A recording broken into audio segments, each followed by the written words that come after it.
வாழ்க வையகம், வாழ்க வையகம், வாழ்க வளமுடன். அருளாசன் அருள் தந்தை வேதாத்ரி மகரிஷி அவர்களும் ஒட்டுமொத்த மகான்களும் இறைநிலையும் என்னுள் சூக்குமமாக எழுந்தருளி இன்றைய நாள்காட்டி வரிகளுக்கான கவிவரிகளையும் அதற்கான விளக்கத்தையும் சிறப்பிக்க வேண்டுமாய் சங்கல்பம் மேற்கொள்கிறேன். அனைவரையும் பணிவோடு முதற்கண் வணங்கி ஆரம்பிக்கலாம் என்றிருக்கிறேன். அனைவருக்கும் இனிய காலை வணக்கம். வாழ்க வளமுடன். சாமிஜியினுடைய இன்றைய நாள்காட்டி வரிகள்: கடமையை உணர்ந்திடு, காலத்தில் செய்திடு, உடம்புக்கும் நல்லது, உள்ளமும் அமைதியாகும் என்று சாமிஜி நமக்கு இந்த வரிகள் கொடுத்துருக்குறாங்க. அறநெறிகள் 3க்கு ஒரு பாடல் நம்ம சாமிஜி கொடுத்துருக்குறாங்க. அதை சொல்லி இன்றைய விளக்கம் பார்ப்போங்க. ஒழுக்கம், கடமை, ஈகை எனும் 3ம் ஒன்றிணைந்த உயர்நெறியே அறமென்றாகும். ஒழுக்கத்தில் கடமை, ஈகை 2ம் உள்ளடங்கி இருப்பதனை உற்றுப்பாரீர். ஒழுக்கமே வாழ்வில் என்றும் வெற்றி நல்கும். உயர் மக்கள் செல்வமும் அளிக்கும் மேலாம் என்று சாமிஜி இந்த பாடல் வரிகள் நமக்கு கொடுத்துருக்குறாங்க. அப்பர் பெருமான் சொல்லும்போது என் கடன் பணி செய்து கிடப்பதே என்று அப்பர் பெருமான் சொல்கிறாங்க. அதே போல் தாயுமானவர் சொல்லும்போது எல்லோரும் இன்புற்றிருக்க நினைப்பதுவே அல்லாமல் வேறொன்று அறியேன் பராபரமே என்று தாயுமானவர் சாமி சொல்கிறாங்க. நாம் புரிந்து கொள்ள வேண்டியது என்ன? கடமையை உணர்ந்துடு. ஒவ்வொருத்தருக்கும் கடமை இருக்குது.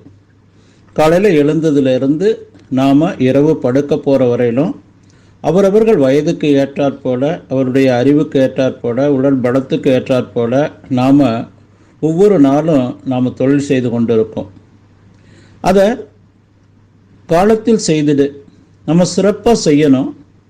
நாம் உடல்நலம் கெட்டுப்போகாத அளவுலையும் நம்முடைய மனசு அமைதியாக நாம் எந்த தொழில் செய்தாலும் அந்த தொழிலில் நாம் ஒரு நிறைவை அடைய முடியும்.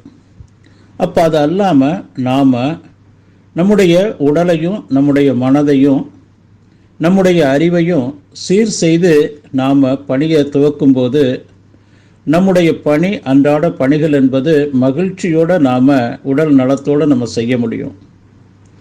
எப்பவுமே கடமை என்பது நாம் ஆரோக்கியமாகவும் மன அமைதியோடையும் அறிவு நல்ல தெளிவாக இருந்தால் மட்டும்தான் நம்மளால் கடமையை சிறப்பாக செய்ய முடியும்.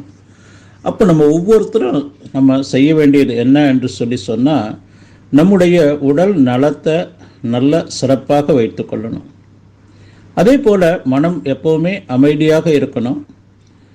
நம்முடைய அறிவு சிறப்பாக செயல்பட்டு கொண்டிருக்கணும். அது இறையொத்த தன்மைக்கு நம்ம மாற்றிக்கொண்டு வாழும்போது தான் நமக்கு இந்த கடமை என்பது சிறப்பாக செய்ய முடியும். அப்போ எப்படி மாற்றுறது? இதை உணர்ந்த சுவாமிஜி தான் நமக்கு ஒரு உணர்வு தெரிஞ்ச நாளில் இருந்து நம்முடைய இறுதி காலம் வரையிலும் நம்முடைய உடலை, உயிரை, மனதை, அறிவை இறையொத்த தன்மைக்கு தினந்தோறும் மாற்றிக்கொள்வதற்கான எளிய முறையிலான பயிற்சியை தான் நம்ம சாமிஜி நமக்கு கொடுத்துருக்குறாங்க. உடல் நலம் பெறணும் என்று சொன்னால் நம்முடைய உச்சி முதல் பாதம் வரை உள்ள ஒவ்வொரு உறுப்புகளில் இருக்கக்கூடிய அந்த கழிவுகள் அனைத்தையும் நாம் தினந்தோறும் நம்ம வெளியேற்றியே ஆகணும். அப்படி நம்ம வெளியேற்றும் போது நம்முடைய உறுப்புகள் அனைத்தும் புத்துணர்வோடு செயல்படும். காலையிலேருந்து இரவு வரையில் நாம் பாடுபடுறோம்.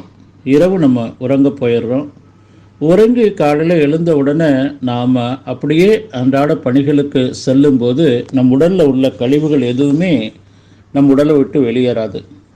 அது காலத்தால் நமக்கு உடனடியாக எந்த ஒரு தலையை ஏற்படுத்தாட்டி கூட காலத்தால் அது தலையை ஏற்பட்டு அது வலியாகி அது நோயாக உருவெடுக்கிறது.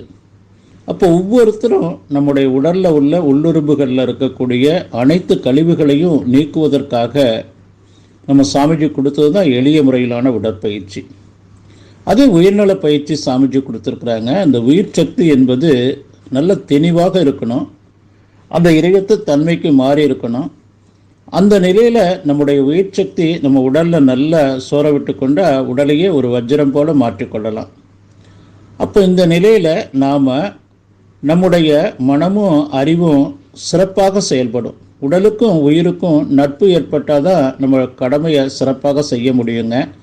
உடலுக்கும் உயிருக்கும் லேசான ஒரு தடை வந்தால் தான் அது பிணக்கு. அதுதான் காலத்தால் நோய். நம்ம எல்லோருக்கும் இது தெரியும். தெரிந்தாலும் நாம் என்ன செய்யணும்? ஒவ்வொரு நாளும் நாம் எளிய முறையிலான நம்முடைய பயிற்சிகளை கொடுத்து இந்த உடலையும் உயிரையும் மனதையும் அறிவையும் சிறப்பானதொரு தெய்வீக நிலைக்கு நம்ம மாற்றிக்கொண்டு நம்ம கடமை உணர்ந்து வாழணுங்க. நன்றியோடு நிறைவு செய்து கொள்கிறேன். வாழ்க வளமுடன், வாழ்க வளமுடன், வாழ்க வளமுடன்.